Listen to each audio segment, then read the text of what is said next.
Turkey's Aegean coast is a land of pine-clad limestone mountains and broad fertile plains. The rich river valleys yield bumper crops of cotton, tobacco, olives, figs and sultanas, those small flavorful grapes dried to make golden raisins. The Aegean climate is mostly mild and pleasant, with hot dry summers and cool rainy winters. In ancient times, the Aegean coast was a land of kingdoms.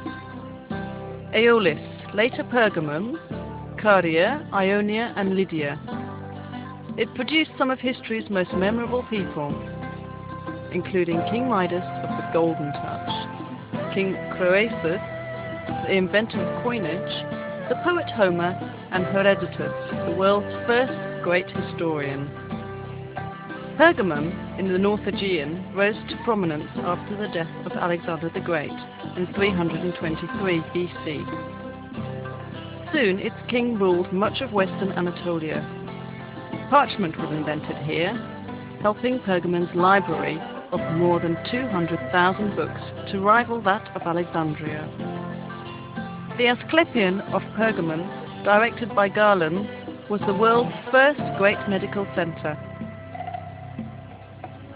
Izmir, Turkey's third largest city, dominates the central Aegean coast.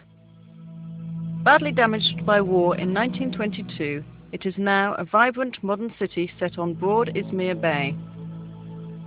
Looming above the city centre is Kadifekale, a hilltop fortress built by Alexander the Great. Balchova, on the outskirts, is famous for its healthful hot springs. Ephesus, once the capital of Roman Asia Minor, is the best preserved classical city on the Aegean and among the finest sights in the world. Walk its marble streets past classical temples, libraries and houses to the 24,000-seat Great Theatre, and you can easily imagine yourself transported back to Roman times. Ephesus grew rich from trade coming into its well-sheltered harbour. Pilgrims travelled the royal road from the east to pay homage to Cybele Artemis, the Anatolian fertility goddess. Her stupendous temple at Ephesus, called the Artemision, was among the 7 wonders of the world. St. Paul preached to throngs in the great theatre, and legend has it that the Virgin Mary came to Ephesus with St. John at the end of her life. Among the highlights of a stroll through Ephesus are the 2nd century Library of Celsus, beautifully restored, the Temple of Hadrian from about the same time, the Odeon, or Council Chamber, and the Prytaneum, or City Hall. The terrace houses on the hillside overlooking the main street are filled with fine mosaics. Many have been restored.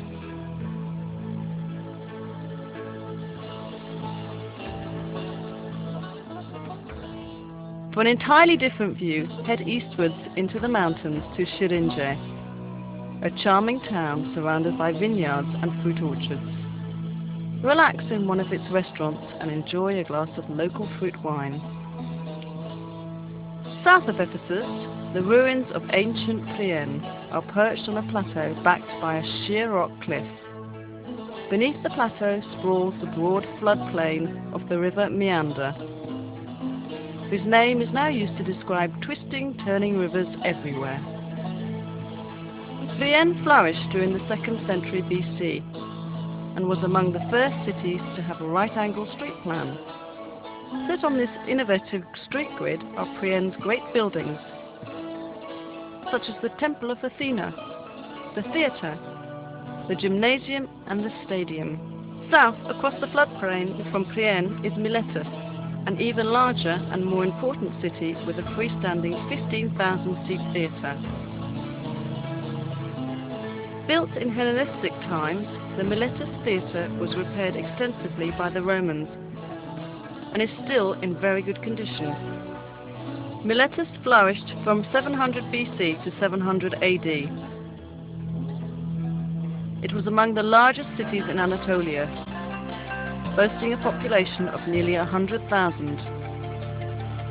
Many famous people were born here, including the philosopher Anaximander, the mathematician Thales, the city planner Hippodamus, and Isidorus, the architect of Hagia Sophia in Istanbul.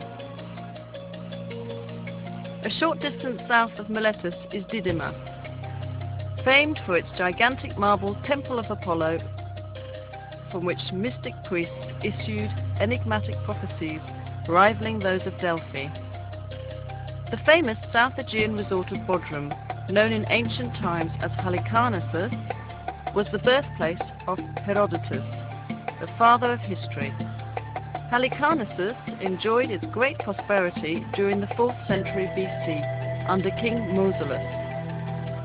Upon his death, his wife fulfilled his plan for a gigantic royal tomb.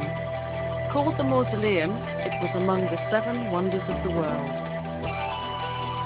Crusader knights later built a romantic castle on the point of land between Bodrum's 2 perfect bays. It's now the world's foremost museum of underwater archaeology.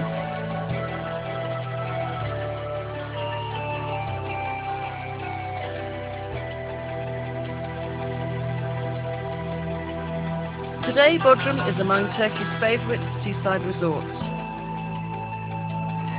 noted for its waterfront restaurants, many yachts and its chic nightclubs.